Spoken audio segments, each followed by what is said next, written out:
A mi parecer, no hay nada más misericordioso en el mundo que la incapacidad del cerebro humano de correlacionar todos sus contenidos. Vivimos en una plácida isla de ignorancia, en medio de mares negros e infinitos, pero no fue concebido que debiéramos llegar muy lejos. Hasta el momento, las ciencias, cada una orientada en su propia dirección, nos han causado poco daño, pero algún día, la reconstrucción de conocimientos dispersos nos dará a conocer terribles panorámicas de la realidad y lo terrorífico del lugar que ocupamos en ella, que solo podremos enloquecer como consecuencia de tal revelación o huir de la mortífera luz hacia la paz y seguridad de una nueva era de tinieblas. El infinito es un concepto que escapa al raciocinio empírico. Nuestros sentidos son incapaces de sentir lo inmensamente grande o lo exageradamente pequeño.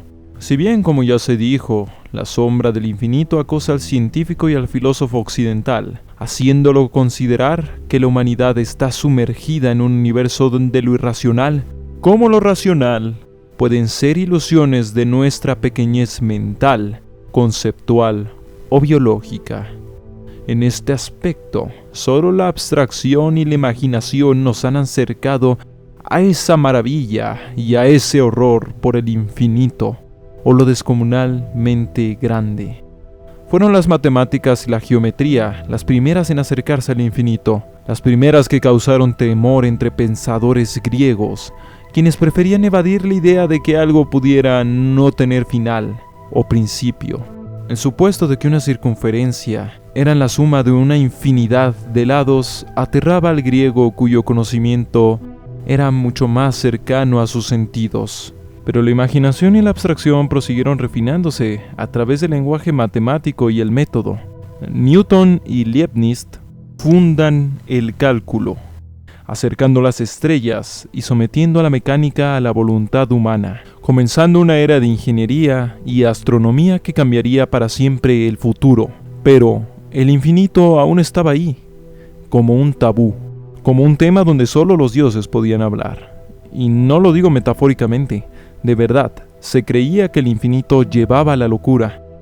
Pero hubo un hombre que le encaró, y aunque al final su historia tuvo un desenlace trágico en un psiquiátrico, George Cantor acercó el infinito a los humanos al realizar su teoría matemática de conjuntos, en la que expresaba la existencia de infinitos más grandes que otros.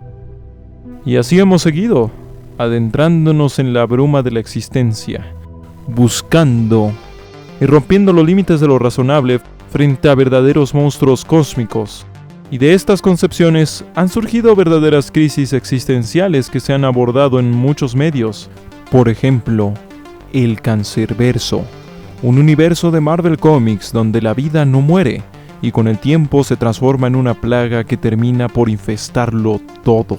Así como el cáncer, cuyas células no mueren por sí solas, solo mueren hasta que su portador fallece. En un universo de vida infinita y o eterna, la muerte deja de ser una maldición.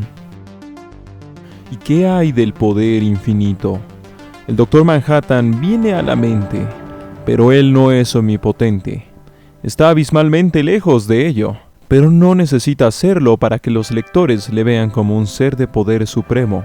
Dentro de esta limitación de poder, Manhattan ya está tan por encima de la humanidad que durante un tiempo deja de considerar importante o siquiera interesante el fenómeno de la vida, pues por lo que ha dejado entrever ha visto cosas que ni un solo ser humano podría imaginar. La cuestión es que plantear verdadera omnipotencia es un reto para un autor. En Marvel, las entidades cósmicas revientan galaxias con facilidad, pero eso está muy lejos de ser poder infinito, así que las mayores hazañas de poder las poseen quienes vencen a otros entes poderosos, teniendo por cúspide de poder a Thanos, poseedor del corazón del universo, siendo capaz de destruir y recrearlo todo, incluso destruyendo entidades como el Living Tribunal, un ser que existe en todo universo existente de forma simultánea. Y aún así, su poder no es infinito, pues tras eso Thanos agota esa divinidad. Hay más ejemplos de seres de poder más allá de la imaginación en la ficción, pero como tal, No los hay omnipotentes. La omnipotencia está llena de retos mentales y paradojas que ponen a prueba hasta al mejor escritor. Pero lo que más choca de la idea de un poder infinito es el horror del estatus de nefasta insignificancia en que esto nos sitúa a los humanos comunes. Por esta razón, los personajes de Lovecraft terminaban enloqueciendo al entendernos a nosotros como menos que microbios de vida corta que existen en un cosmos de deidades alienígenas. Seres tan evolucionados que nosotros no podemos aspirar a comprender. Series como Gantz, Hunter x Hunter, Parasite y la película Interestelar plantean a su manera el shock y la incomprensión humana de relacionarse con especies superiores, que nos tratan como mascotas, alimento o pequeños seres de los que hay que cuidar. Para un ser inmensamente evolucionado, ni tan siquiera seríamos microbios. Solo piensa en ti mismo, estás hecho de células, unidades de vida, y dentro de ti, y fuera también, miles de millones de microorganismos mueren y nacen, sin tan siquiera tener la capacidad de saber de tu existencia. En palabras de Michio Kaku, respetado divulgador científico, si viésemos un ser capaz de moverse entre más dimensiones que nosotros, pensaríamos en él como un ser sobrenatural, pues podría aparecer y desaparecer a voluntad, tal como los personajes inmersos en 2 dimensiones nos verían al entrar y salir de su realidad, debido a nuestro movimiento tridimensional. Pero sumerjámonos más. Si llegasen a existir multiversos infinitos, súbitamente la realidad sería infinitamente compleja. Series como Rick and Morty retratan multiversos, pero no están ni cerca de plantearlo con la magnitud necesaria. En un multiverso donde hay formas de viajar entre ellos, podrían surgir seres vivos o IAs que podrían existir por la eternidad, pues la muerte de sus respectivos universos no significaría para nada su fin. Seres que serían indistinguibles de dioses.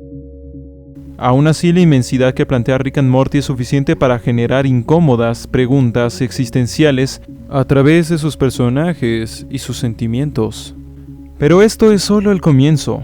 Con infinitos universos llegan posibilidades infinitas. Hasta lo más irracional no solo podría, tendría que pasar. La vida y otros tipos de organización autopoyética serían más que corrientes sucesos. Todo lo que podría pasar, por ínfima que fuese su probabilidad, pasaría. Cuando estiramos otras nociones bajo el infinito, o al menos a la inmensidad que logramos entender, nuestro mundo se ve empequeñecido, y es muy probable que conozcamos el horror cósmico, ese que también supo plasmar Howard Phillips Lovecraft. Hasta pensar sobre el tiempo ofrece increíbles perspectivas de este modo, y aquí entra la idea del eterno regreso. Si el tiempo es infinito, y así la existencia, la historia habría de repetirse una y otra vez. A su manera, todo evento sería eterno, pues se repetiría infinitamente a través de innumerables realidades. Y en medio de todas estas hipótesis, ¿qué somos nosotros? Somos seres gigantescos y diminutos a la vez. Existimos en una burbuja cuyos límites son nuestros sentidos, nuestra tecnología, nuestro conocimiento, nuestros recursos, y una increíble y hasta demencial cantidad de factores relacionados de manera variable.